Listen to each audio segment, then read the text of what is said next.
Halo sahabat, jangan lupa di like dan juga di subscribe serta tekan lonceng agar kalian tidak ketinggalan video-video dan informasi menarik lainnya. Terima kasih. Himpunan Paroki Santo Yohanes dan Cornelius Lota, khususnya umat Allah yang mendapatkan giliran berekaristi pada Minggu Paskah yang kelima pada pagi hari ini, umat wilayah rohani Santo Paulus Miki, Santo Fidelis dan Santa Brigita yang terkasih, serta umat Allah yang mengikuti misa ini secara live streaming.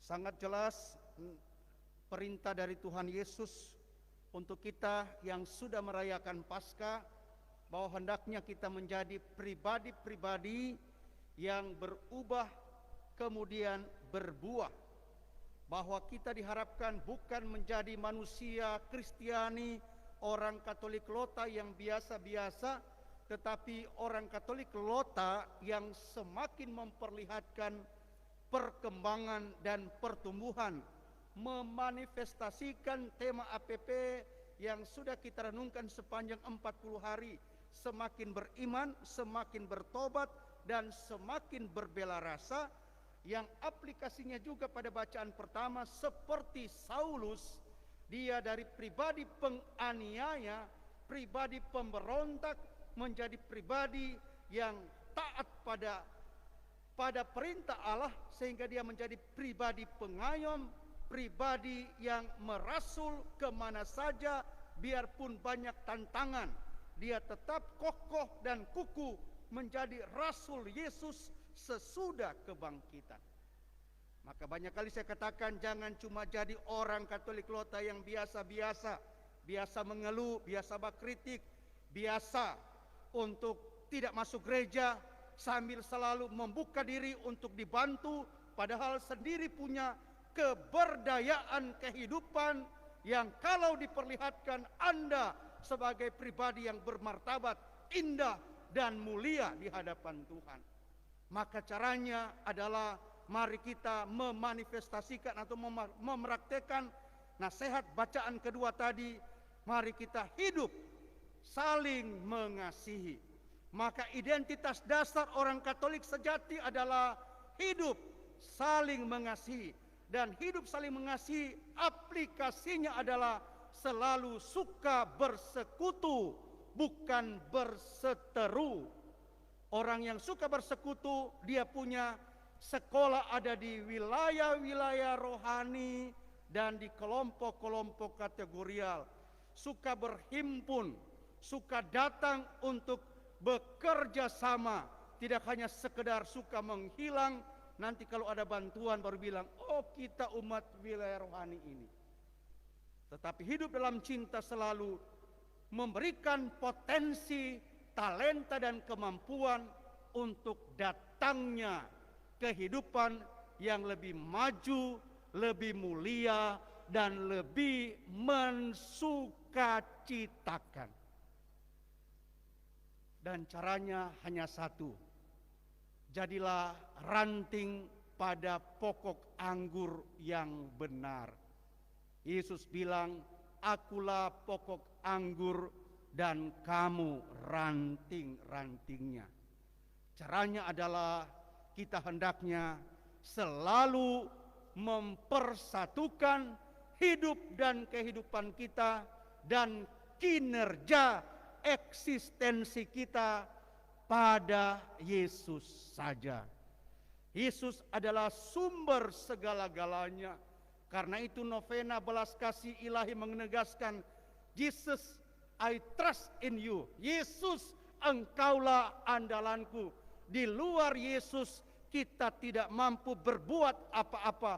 Bahkan kita menjadi ranting yang kering, yang kalau kita di luar Yesus, ranting itu akan menjadi kering, yang upahnya adalah dikumpulkan dan dibakar.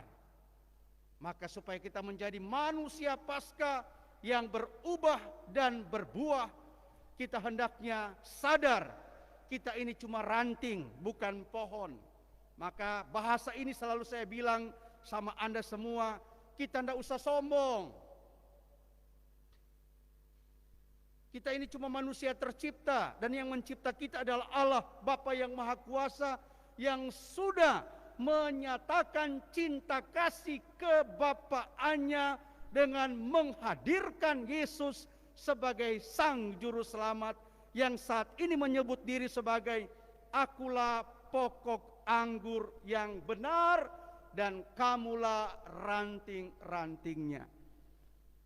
Supaya apa? Kalau kita supaya berbuah, maka kita hendaknya membiarkan diri kita diatur, diperbaiki, dibersihkan oleh Sang pokok anggur agar kita berbuah dan makin berbuah menurut aturan main dan menurut kehendak Sang pokok anggur.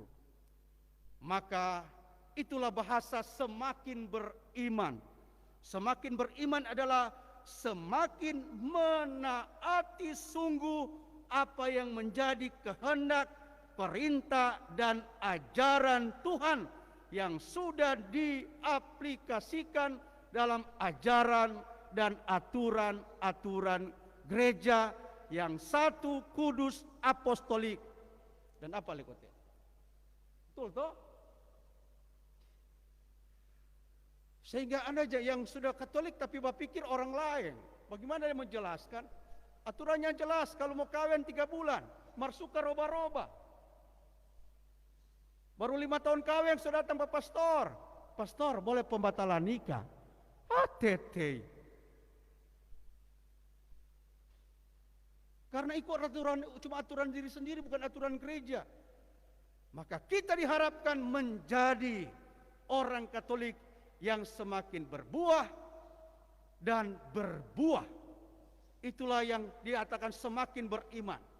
Dan kalau kita memang masih punya kekeliruan, keterbatasan, kasih biar kebaikan dan kerahiman Tuhan memperbaiki kita, sehingga kita menjadi orang yang semakin bertobat. Orang yang semakin bertobat apa? Dia punya aplikasi. Dia nyanda setel jago. Tapi dia bilang, oh iya kita kotek keliru. Minta maaf, kita akan memperbaiki. Suka memperbaiki diri, bukan suka menyembunyikan kelemahan diri dengan hambur kritik dan gosip sana sini. No. Kalau engkau bersalah, engkau kurang, datang di ruang rekonsiliasi, minta ampun. Tidak usah hambur kehebatan diri, kelemahan diri dengan menyembunyikannya, dengan kritik sana sini orang lain, bahkan mengambil gosip-gosip murahan.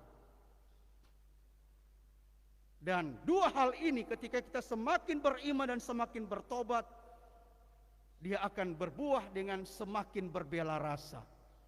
Suka bekerja sama, baku tolong. Sehingga kalau ada pengumuman dari WhatsApp grup paroki atau wilayah rohani, umat yang terkasih hari ini adalah giliran membersihkan gereja wilayah rohani Santo Paulus Moko. Langsung ada kata siap, terima kasih. Bukan ambil cari-cari alasan. Mau cari alasan apa ya supaya dapat lihat sibuk. Dia suawe apa di ketua wilayah rohani, ketua minta maaf. Ada urusan yang tidak bisa ditinggalkan. Oh, dia lupa dibikin alasan begitu, kemudian dia bahas status di dia punya apa? Sementara makan di pizza 1 meter.